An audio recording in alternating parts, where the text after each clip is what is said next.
Decepticons. As your new leader,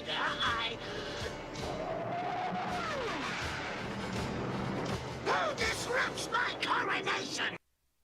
A crown befitting the new ruler of the universe!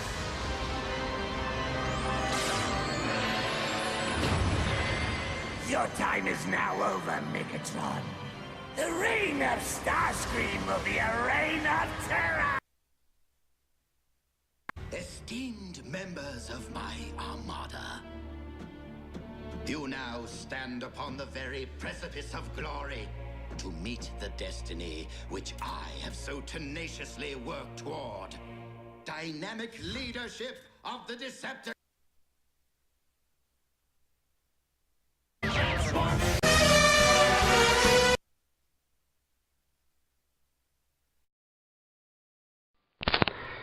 Hello everyone, I hope life's been treating you well. This is Starship165, and today we're taking a look at the Transformers Robots in Disguise Warrior Class Bumblebee. First, we'll take a look at his only accessory, his sword, which may or may not be the Star Saber for Transformers Prime. Maybe it's a manifestation of the Decepticon Hunter that we've seen thus far in the series, I don't know. But you do have these two notches underneath. I'll peg into these two pegs right here, like so. You can store the sword underneath this vehicle mode, like so. So that's cool. The handle kind of sticks out the back a little bit, but that's not too bad. So yes, Bumblebee is his usual black and yellow sports car. In this mode he has some black stripes on the front of the car, along with some intake vents, but the stripes don't continue across the entirety of the vehicle mode, nor are they present on the doors like they are in the series. He does have back windows, unlike knockoff for Transformers Prime. They are done in a blue translucent plastic, which means that there's yellow paint on the roof, and on the paneling here in the windows is painted. And thus it's a little bit of a different color than the rest of the yellow plastic, although it's much closer than other Bumblebees in the past, like the Age of Extinction Bumblebee with the chest plate. You can see his Autobot symbol right here in his chest. Take a look at the underside, you can see his legs right here on his feet. But other than that, everything else is pretty much hidden. You can kind of make out his fingers right here, but other than that, though, it looks decent from the underside. You got no painted tail lights, which is a shame, but you do have painted headlights and a nice blue. That's really about it for this mode. For size comparison, here we have him next to Armada Starscream. Starscream's longer, seeing as he has the entirety of the jet cockpit for his chest, and wider too because of his wings. Well, I think that's about it for Bumblebee vehicle mode. To transform Bumblebee, it's very simple in comparison to recent offerings of the Deluxe line, which is actually quite nice in my opinion. You want to start by taking the windows here, and I'm pegging them. They peg in to the translucent plastic right here. They peg over, like so. The windows, the doors usually peg over. So you just unpeg them on both sides, and then you bring them down together because they're all attached to this piece right here, and just bring them out and out of the way for now. Then you want to come back here to what was the trunk and just bring it back a little bit so you can bring the windows and part of the hood up like so, and you'll bring it back on the hinge like so. And we'll leave that there for now. Bring this piece back over right now to cover his head, and then you will take his shoulders and you're going to bring them out like so. In vehicle mode, they peg in via this tab right here on the inside of his chest, and you got this tab right in here. You can see that on the inside of his arm. Straighten out his arms, bring them up however you like. Then you want to take his waist, you want to spin it all the way around, his leg is with him. And then you gotta split the legs, like so. come around to the back, and you're going to take this entire portion of the roof of the car, and you're going to bring it down, and it will peg in, this gray piece will peg into the inside of his leg right here, like so. You can hear that, that click. And that will just set up against his leg. Now this leg, I don't understand why, but it already gets in a trusting position before it pegs in. So when I peg it in, this tab will go over his leg and it might end up breaking. So I just don't tab it in and I just fit it against the back of his leg like so. Then you want to take his feet and you want to bring them down like so. He has no heels bird. We'll get to that more in robot mode. And just straighten out his legs. Now you gotta take his door wings on his back, and you can just position them however you like, but first you need to tab them in. You have these two tabs here that were used for the sword and vehicle mode that will peg into his back right here, like so. I personally leave his wings going straight up. So then you take the trunk, you bring it back, it's on a double hinge, revealing his head, and you got some slots in here, and you have some pegs on the door wing assembly, and you just peg them in. They slot tab into one another like so. And there, fiddling, you have Bumblebee in robot mode. Alright, so here we have Bumblebee in his robot mode. First off, on his back he does have these door wings. They're on these teeth here, and I didn't show it off in vehicle mode because I like to leave his wings going straight up.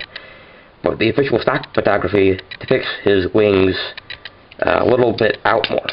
In the series, I find that he does not look like this, in fact, and that his wings are more or less going straight up.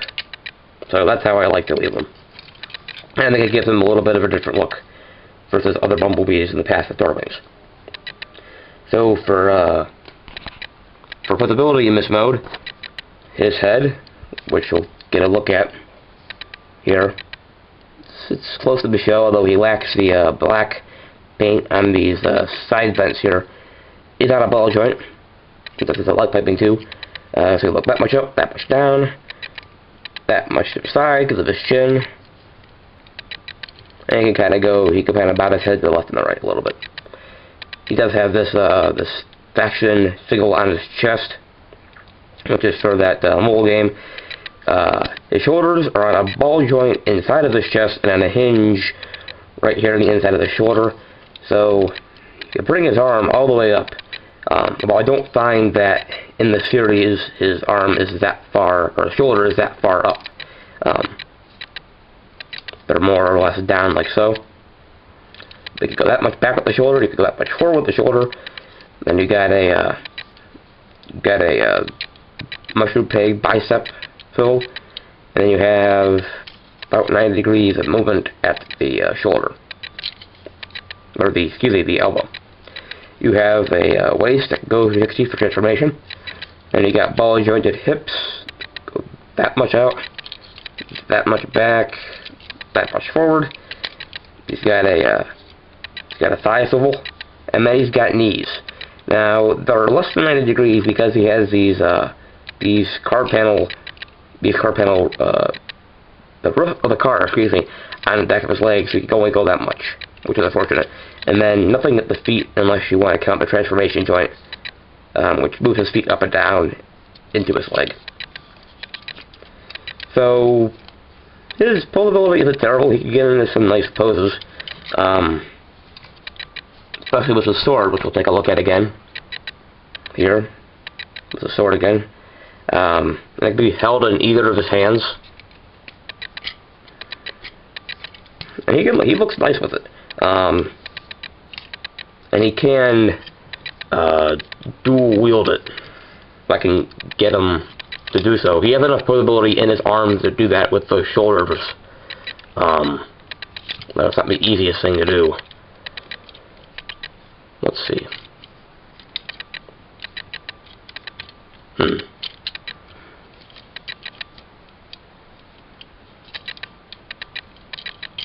Well, I can't seem to get it. right now, but I've gotten him to have dual-wielded his sword before.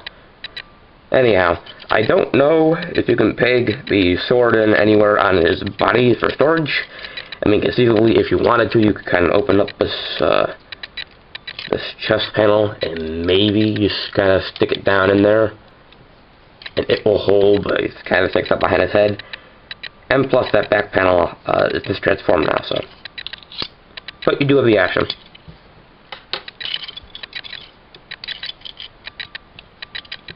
He is in some need of paint.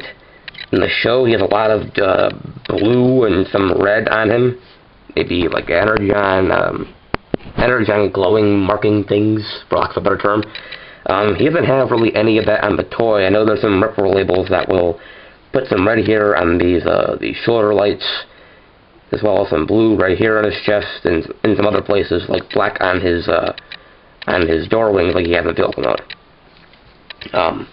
But for size comparison, I can get him to stand.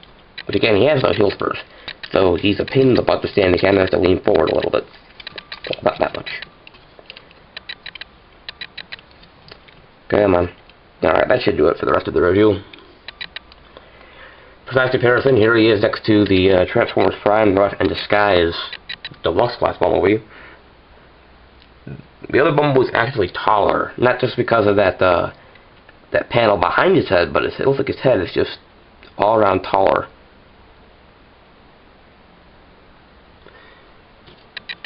And then here he is next to the Follow Cybertron Starscream, who is also taller than the Bumblebee. So they did downscale a little bit with this series, but it's not too terrible. I know he scales well with other Combiner Wars figures.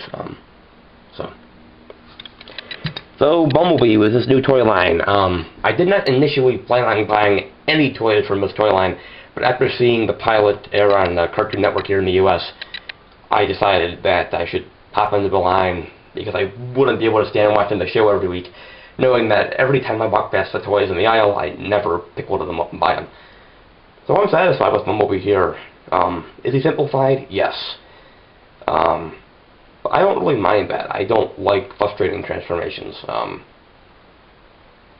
don't worry about breaking stuff as much, and I think he's fun. He looks really good posing him with the sword, and I recommend him, but because for now he is the leader of the Autobots in the television series. And I do recommend that you give the television series a chance if you're on the fence about it. So this has been the video review for the Transformers Robots in Disguise Warrior Class Bumblebee. This is the Stars from 65. Thank you very much for watching, and do take care.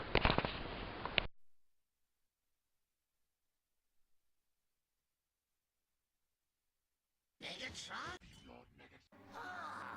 If it isn't my old pal Megatron. Megatron. Notice how much noise an insect makes, buzzing and clacking until you crush it underfoot? That's what you are, Megatron. A bug with a big mouth.